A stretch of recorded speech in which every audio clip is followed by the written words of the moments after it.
I'm joined now by Vivian Thomson, who is a retired professor of environmental policy at the University of Virginia. She has also been an environmental regulatory official in the United States and at the Environmental Protection Agency. Thank you for joining us on the program. I mean, this is a monumental bill for the United States, but does it go far enough?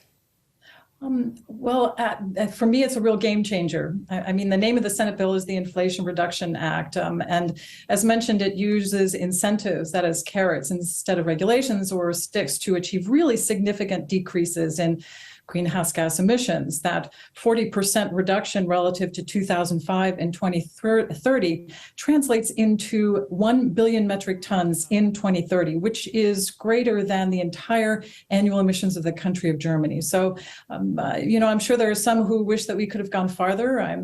Sure there are some who wish that the supports for fossil fuel development were not in the bill, but I think it's a real game changer. I mean, we were just hearing in my colleague John Sudworth's story that there are some people who simply love gas vehicles and may never make that change.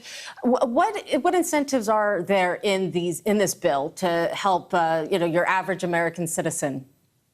There are all kinds of incentives, for example, supports for purchasing electric cars, supports for improving energy efficiency in one's home.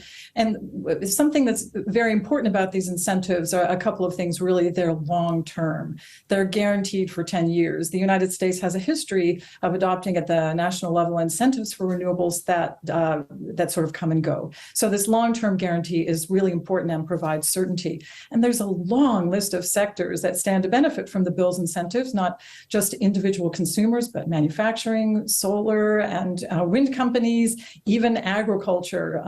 When I was reading the bill over the weekend, I was really amazed at that long list. The idea is to decarbonize the U.S. economy and do so by offering benefits and incentives. It's very interesting. We find that we're in a moment in which coal interests have really lost clout with many national politicians. Coal use for electricity in the U.S. has declined over the past 15 years or so, and coal plants will continue to close as they become financially unviable. So we're in a situation, I think one of the factors that helped this bill get over the finish line is that now renewables and coal are basically neck and neck with respect to the amount of electricity generated. Another really interesting feature about the bill, and one that I think sort of helped to slam open the policy window at this point, is that the rich are underwriting these incentives. So there are revenues in the bills that support the new energy outlays. They come from a new corporate minimum tax and also for extra efforts by the IRS to crack down on tax dodging by the wealthy. So there's a real perception that the costs are really shifted onto what are regarded as wealthy corporations and wealthy individuals. So I think that's an important factor in how we got this particular law at this particular time. And let's not forget public demand. A really crucial element for environmental laws at any point, I think, in any country is strong environmental demand. And Americans on all parts of the partisan spectrum approve of this transition to renewable energy.